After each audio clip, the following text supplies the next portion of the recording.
Baik, bismillahirrahmanirrahim. Assalamualaikum warahmatullahi wabarakatuh. Jumpa lagi dengan saya di Abil Maiwa Channel.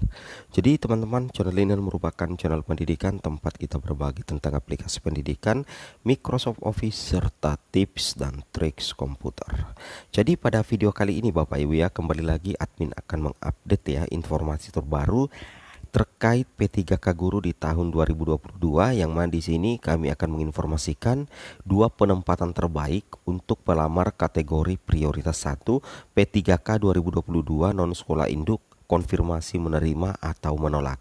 Namun sebelum kita lanjut, bagi rekan-rekan guru yang baru menemukan channel ini, silakan tekan tombol subscribe dan aktifkan lonceng notifikasi agar setiap hari Bapak Ibu bisa mendapatkan informasi terbaru dari kami. Dan di sini kami ingin mengadakan disclaimer dulu bahwasanya seluruh isi video dalam konten ini bukanlah resmi Bapak Ibu ya, karena informasi resmi tetap datang dari Kemendikbud dan Panselnas tentunya. Oleh karena itu, seluruh isi video ini jadikan saja tambahan referensi. Oke, kita langsung to the point saja ke informasinya terkait dua penempatan terbaik untuk pelamar prioritas non sekolah induk. Nah, terkait dengan hal ini, di sini kita lihat bahwasanya ada beberapa poin ya hasil pertemuan dengan Pak Chandra, Pak Kabid GTK Tulu Agung ya. Ini membahas terkait data penempatan ya untuk yang sudah lolos passing grade beberapa waktu yang lalu. Ternyata itu dikatakan bahwa data yang beredar mengenai penempatan yang sudah lulus PG memang benar adanya. Itu adalah data simulasi penempatan sebelum rakor ya, sebelum ada penambahan kuota formasi. Jadi poin kedua di sini dikatakan menurut analisis beliau data itu belum final dan masih bisa berubah karena belum ditambahkan kuota formasi setelah rakor. Tetap harus menunggu secara resmi di laman Kemendikbud SSCASN karena memang belum launching ya, seperti itu Bapak Ibu ya. Terkait dengan data penempatan yang file Excel kemarin itu memang data belum final Bapak Ibu ya, karena itu adalah data simulasi penempatan sebelum rakor, belum ada penambahan kuota formasi setelah rakor Bapak Ibu ya. Jadi intinya Bapak Ibu tunggu saja di laman resmi Kemendikbud atau Bapak Ibu tunggu di SSCASN karena memang belum launching. Kemudian di sini dikatakan di poin yang ketiga Bapak Ibu ya, penempatan yang paling aman adalah yang di sekolah induk karena tidak mungkin tergeser. Sedangkan yang ditempatkan di sekolah bukan induk sifatnya belum final atau abu-abu karena berdasarkan Permenpan tidak ada geser-menggeser kecuali tidak ada GTT induk yang passing grade di formasi tersebut dan jumlah kebutuhannya banyak melebihi GTT induk yang passing grade dan linear dengan formasi tersebut. Nah, ini ya. Jadi di sini Pak Kabid Tulu Agung memaparkan bahwasanya penempatan yang paling aman untuk guru lolos passing grade adalah di sekolah induk ya. Nah, beda halnya kalau misalkan kita mengandalkan di sekolah bukan induk. Itu belum final atau sifatnya abu-abu. Karena intinya tidak bisa menggeser guru induk ya. Tidak bisa menggeser guru induk bahkan tidak lulus PG sekalipun. Nah, seperti itu ya, itu alasannya. Kemudian poin 4 di sini dikatakan, formasi terbaru yang diajukan ya 1440 tetap mengacu pada passing grade-nya di formasi apa. Belum ada juknis lebih lanjut terkait konversi nilai yang diperoleh saat tes tahun kemarin dan linearitas ijazah. Nah, permasalahan penempatan yang di luar kabupaten provinsi juga terjadi di kabupaten lain. Jadi ini sudah menjadi isu nasional Bapak Ibu ya di P3K tahun 2022. Antar kabupaten provinsi belum melakukan koordinasi apapun apakah menerima atau menolak adanya P3K yang masuk dari daerah lain. Nah, seperti itu ya. Oke, kemudian di sini kita coba lanjutkan ya.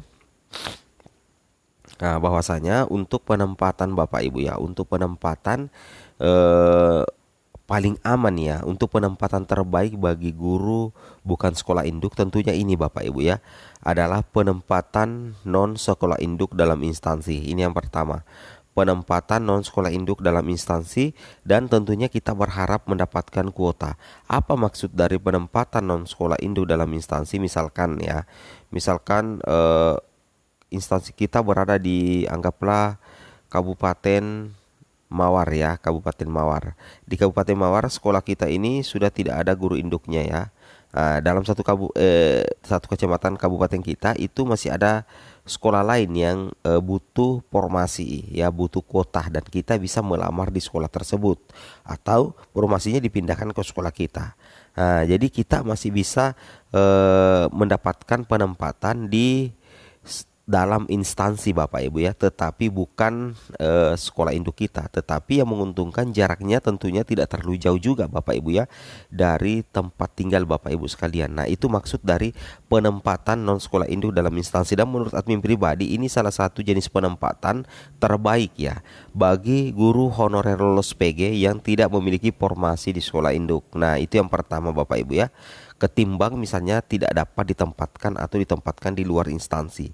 Kemudian yang kedua adalah penempatan non sekolah induk antar instansi. Nah, ya di sini kemungkinannya Bapak Ibu ya, kemungkinannya adalah ada dua, yaitu masuk kuota dari instansi lain atau kembali Bapak Ibu tidak mendapatkan kuota. Nah, penempatan non sekolah induk antar instansi ini membingungkan banyak pihak. Apakah bisa langsung antar provinsi atau antar kabupaten? Bapak Ibu perlu pahami bahwa Kemendikbud pernah menjelaskan bahwasanya tidak ada penempatan di luar daerah kewenangan. Nah, jadi nantinya meskipun nantinya akan ada penempatan antar instansi, tetapi itu masih tetap dalam satu wilayah kewenangan provinsi tersebut. Contoh, misalkan di Provinsi Sulawesi Selatan ya, di Provinsi Sulawesi Selatan Bapak Ibu tinggal di Kabupaten Nrekang misalnya.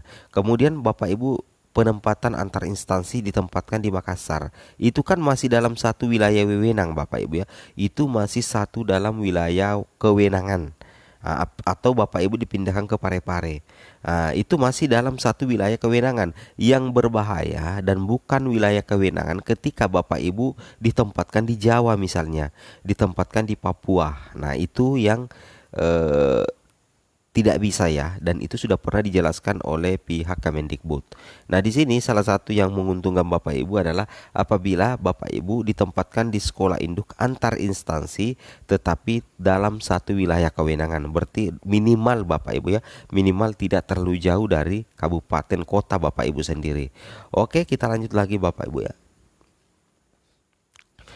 Nah, ini ya maksudnya ya penempatan ya. Ini penempatan non sekolah induk dalam instansi. Ya, penempatan non sekolah induk dalam instansi. Ya, ini masih tergolong memudahkan Bapak Ibu ya, masih dekat dari rumah Bapak Ibu karena ini masih dalam satu wilayah instansi Bapak Ibu ya. Cuman beda sekolah saja ya. Kalau dikatakan penempatan non sekolah induk dalam instansi, ini beda sekolah aja Bapak Ibu ya, tetapi tetap dalam instansi Bapak Ibu. Oke, kita lanjut lagi.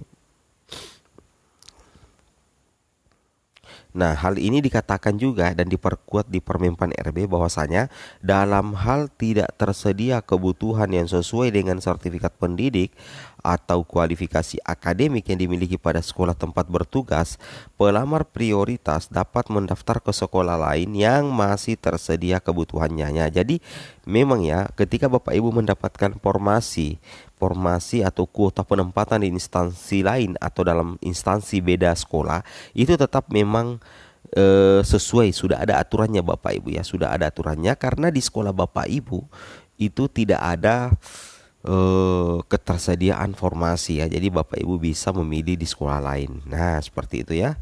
Oke, di ayat ketiga dikatakan pemilihan sekolah sebagaimana dimaksud pada ayat pertama dan kedua merupakan keberminatan pelamar untuk memilih tempat bertugas apabila diterima sebagai P3K. Nah, keputusan tempat bertugas sebagaimana dimaksud pada ayat kedua ditentukan oleh PPK berdasarkan rekomendasi dari menteri yang menyelenggarakan urusan pemerintahan di bidang pendidikan, kebudayaan, ilmu pengetahuan, riset dan teknologi. Oke. Di sini Bapak Ibu ya, kita lanjut lagi. Nah, ini penempatan sekolah induk, penempatan non sekolah induk dalam instansi, penempatan non sekolah induk antar instansi dan belum dapat ditempatkan. Misalkan Bapak Ibu tidak memiliki formasi sekolah induk, berarti ini digaris. Nah, yang kita inginkan adalah salah satu dari ini. Yang pertama, penempatan non sekolah induk dalam instansi ini lebih dekat Bapak Ibu ya, karena cuman beda sekolah tetapi dalam instansi.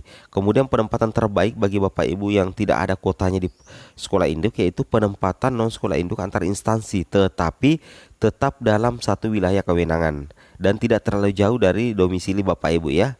Yang berbahaya apabila Bapak Ibu dilempar ke Jawa padahal Bapak Ibu bukan orang Jawa, atau dilempar ke Papua padahal Bapak Ibu bukan orang Papua. Nah, berarti itu sudah di luar daerah kewenangan. Nah, maksudnya admin di sini penempatan non sekolah induk antar instansi maksudnya dalam satu wilayah kewenangan. Itu kan sudah pernah dibahas oleh pihak Kemendikbud. Oke, mungkin sampai sini informasinya.